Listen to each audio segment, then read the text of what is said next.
Hello, everyone. Welcome back to a very short last chapter and last part in our book, Power of the Magdalene, written by Stuart Wilson and Joanna Prentis. So part 9 is simply titled Conclusion, and we open up with a little poem by Stuart Wilson. Our lives are rooted in the earth, and yet they soar and sing until they touch the stars. And chapter 33, the Afterword, Soar and Sing. What started as past life research in a quiet West of England valley has now, through our book, The Essenes Children of the Light, gone out into the world and is bringing an ever-widening circle of friends into contact with each other. We feel this networking process is so important as we move through the 2012 experience, because it's nice to know that you're not alone in seeing the world in a quite different way. Now another journey has come to an end, and this second book is ready to go out into the world. We send our best wishes to all of our readers, and if you want to contact us, please get in touch by email. See the section called Feedback from Readers. We'd love to hear from you.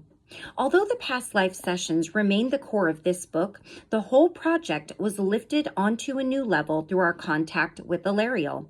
It would have been a much duller and less interesting book without all this input from Ilariel, and to him and his angelic team, we send our thanks. What we learned above all through this contact was that angels regard the long-term future of humanity as being positive and hopeful. Drawing upon their optimism, we sense that very remarkable events may lie ahead as we move into a very special and significant time. This is a time to move into new patterns of living and new ways of being, a time to awaken and look around us, and a time to spread our wings and reach out into a better future. Soar and sing. And just as an aside, I did want to go and email them because I had a question for them, and it seems that the website is not available anymore, but it's www.foundationforcrystalchildren.com. And my question was this: I have read the Christ letters many times. I've read it on my channel, and in the Christ letters, Jeshua talks about his crucifixion. He alludes to the fact that yes, he did die. He wasn't up there very long. He didn't suffer the way people think he suffered, but that his body was not taken. It was taken to a tomb, but it was removed by his uncle Joseph of Arimathea and taken to a cave which he frequented prior to becoming Jesus the Christ, and once he was Jesus Christ, to meditate, to rest, to sort of retreat from the world and pray. It was a place he visited since he was a child. And he says that even though many archaeologists and scientists and all kinds of people have thought they have found where he's buried, his body remains unmolested and where it was laid to this very day. Yet in the book that we just read, we get a different story. We get a story from his sister saying that she brought him back to life with the help of others, and that he went on to live in India to help the gurus bring back a message that was being lost. So I wanted to ask, why are we getting such different information? The book, The Christ Letters, is a culmination of transmissions received by someone who wished to remain anonymous over the course of 30 or 40 years. She was completely cleansed and made ready and prepared to receive this information. And I feel like there's a big difference between that and putting somebody into a state of hypnosis to go into a past life regression, where we don't really know if they held on to any deep-seated beliefs or bias, or if everything that they're saying and remembering is indeed the way it played out. So I wanted to ask about that, because even reading Mary's message to the world, she touches on Jesus's crucifixion, and she never alludes to the fact that he did not indeed die on the cross.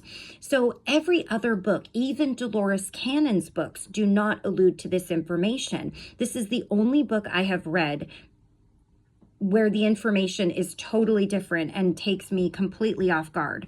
But that email address just takes me to, it belongs to a new domain. There are a ton of Crystal Children Foundation emails for other issues, for other things, whether it's fostering children or helping children in other countries with a cleft palate. So I just wanted to ask, but I can't really do that. And actually, I've been trying to ask that question by trying to find their emails and information about them online, how to contact the authors, with no luck.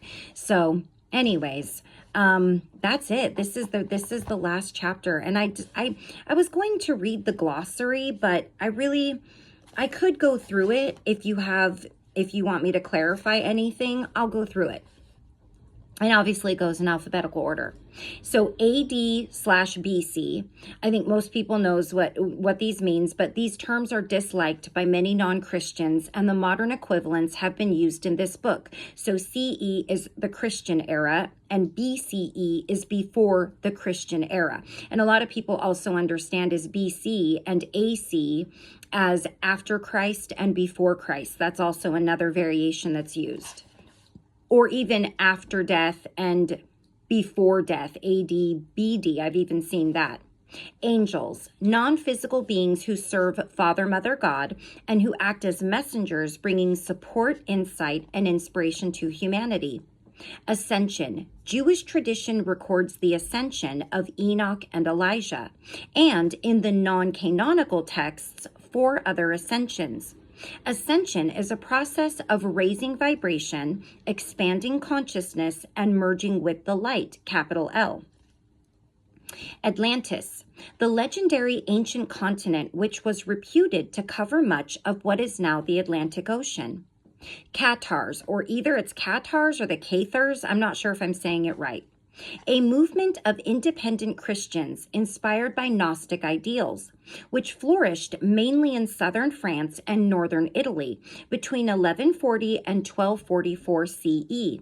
Pope Innocent III initiated a crusade against the Cathars in 1208, and the movement never recovered from the massacre at Montsegur in 1244 CE.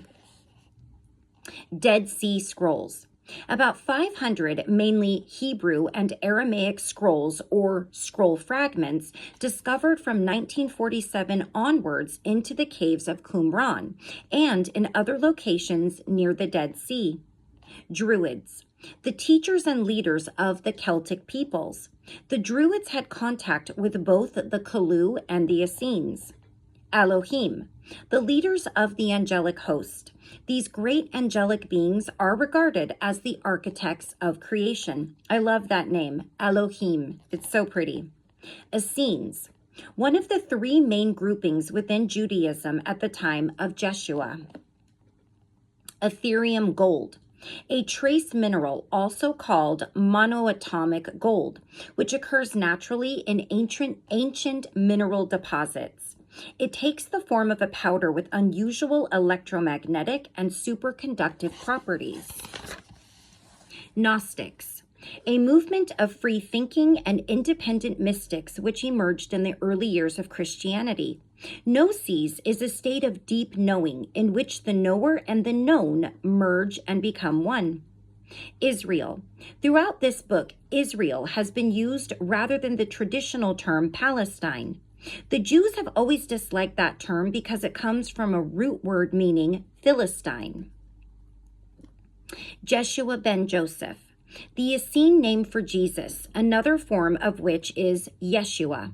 As Jeshua was never called Jesus during his lifetime, we have used the original authentic form of his name throughout this book. Kalu, the last few scattered remnants of the Atlantean peoples. They founded the Essene communities working under the direction of the Order of Melchizedek. Lemuria, the legendary ancient continent which was reputed to cover much of what is now the Pacific Ocean. Light, with a capital L, in the spiritual sense, is the boundless and eternal divine light, the Ein Sof. This is quite distinct from the common light of star systems with a small l. Light body, also called the garment of light or the Merkaba. This is the body of light, which is a key to the ascension process. It provides a vehicle of consciousness when eventually form is transcended and the physical body is no longer required. Melchizedek, a great star being who presides over the order of Melchizedek, a service order of advanced teachers working on many planetary systems throughout the galaxy. Messiah, the Jewish savior who was expected to save his people and restore the glory of Israel, regarded by Jews as a great prophet and a king in the Davidic line, or in the line of King David. Metatron, a great angelic being who oversees the light aspect of the universe, creating the light and the protocols and language of light. Mystery schools, centers for learning, testing, and spiritual growth throughout the ancient world. Their most advanced initiates reached high levels of consciousness. Pharisees, the rabbinic group which controlled the education system operating throughout the synagogues. When the Sadducees and the Essenes disappeared, the Pharisaic group was left as the mainstream of modern Judaism. Kabbalah, or it's also called a Kabbalah with a Q and also with a K. Here they're using it with a Q. The mystical core of Judaism founded on the teachings in the Zohar, or Book of Splendors, and focusing upon the symbolism of the Tree of Life. Rainbow consciousness, also known as full spectrum consciousness. This is a state of awareness in which all options and possibilities can be seen, because the consciousness is not distorted or diminished by blocks or limitations. Sadducees, the wealthy land-owning group of Jews who were mainly priests and who controlled the temple in Jerusalem. Star beings, beings usually physical in form during some part of their evolution, who populate various civilizations in this galaxy and in other galaxies. They are sometimes called ETs, or extraterrestrials. And zealots, a group of extremist Jews who saw themselves as warriors for God, and who focused on an apocalyptic war in which the Romans would be expelled and Israel reclaimed and purified.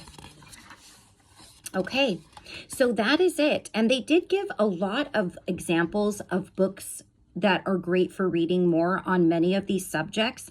So I'll go through the names of the books. So obviously we have the Essenes Children of the Light, written by Joanna Prentis and Stuart Wilson. We have Discovering Angels, Wisdom, Healing, Destiny by Christine Estelle. We have Beyond the Indigo Children, The New Children and the Coming of the Fifth World by PMH Atwater. We've got a book called The Holy Blood and the Holy Grail by Michael Bagant and Richard Lee. We have The Da Vinci Code by Dan Brown. The Two Marys, The Hidden History of the Wife and the Mother of Jesus by Sylvia Brown. Jesus and the Essenes by Dolores Cannon. The Indigo Children, The New Kids Have Arrived by Lee Carroll, otherwise known as Cryon. A New Light on Ascension by Diana Cooper. The Magdalene Legacy by Lawrence Gardner. Anna, Grandmother of Jesus, A Message of Wisdom and Love by Claire Hartstrong. The Letters of Paul, A New Interpretation for Modern Times, and it just says it's by Hilarion. Then we have Changes, A Guide to Personal Transformation and New Ways of Living in the Next Millennium by Susie Holbeck. And then we have Merkaba, Voyage of a Starseed. This is in DVD form by James Hertock and Jean-Luc Bazzoli. And I believe that's it. Oh, no, it's not it. The Lost Sisterhood, The Return of Mary Magdalene, The Mother Mary, and Other Holy Women by Julia Ingram. Mary Magdalene, Beloved Disciple by Clista Kinster. The Children of Now, Crystalline Children, Indigo Children, Star Kids, Angels on Earth, and the Phenomenon of Transitional Children by Meg Blackburn Losey. That's a long title.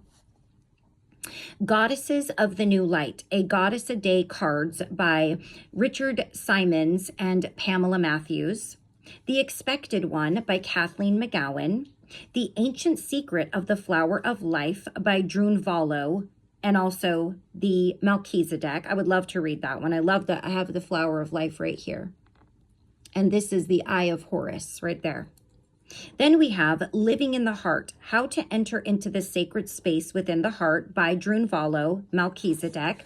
The next one is also by Drunvalo Melchizedek, Serpent of Light, The Movement of the Earth's Kundalini and the Rise of the Female Light. Ooh, I want to read that one. Mary Magdalene, Christianity's Hidden Goddess by Lynn Pickett. The Goddess in the Gospels, Reclaiming the Sacred Feminine by Margaret Starbird. The Crystal Children, A Guide to the Newest Generation of Psychic and Sensitive Children by Doreen Virtue. Another by Doreen Virtue, Indigo, Crystal, and Rainbow Children, A Guide to the New Generations of Highly Sensitive Young People. And this is a set of 2 audio CDs, it says, for that one. New Age Encyclopedia, A Mind, Body, Spirit Reference Guide by Belinda Whitworth. And of course, the last one is the Essenes Children of the Light. I read that one already. And it said some of the books cited above, especially the more esoteric titles, may be difficult to source from general bookshops. But you can obtain them from Arcturus Books at arcturusbooks.co.uk or aristia.co.uk or Cygnus, cygnus-books.co.uk. And I'm sure at this point you could probably find most of these on Amazon or even through Barnes & Noble. All right, so that concludes our book, Power of the Magdalene. I'm debating if I should follow this up directly with Children of the Light. I know that the format of interview is a little bit different to read and listen to. So let me know if you want me to read that next, or maybe take a little pause from it and read something else. So until I see you again for our next Let's Read, thank you all so very much for joining me. I love you all so very much. I hope you've gained some really wonderful insight, things to think on with this book. I certainly have. So I will see you all soon for our next Let's Read and our new book. Take care until then. Bye-bye.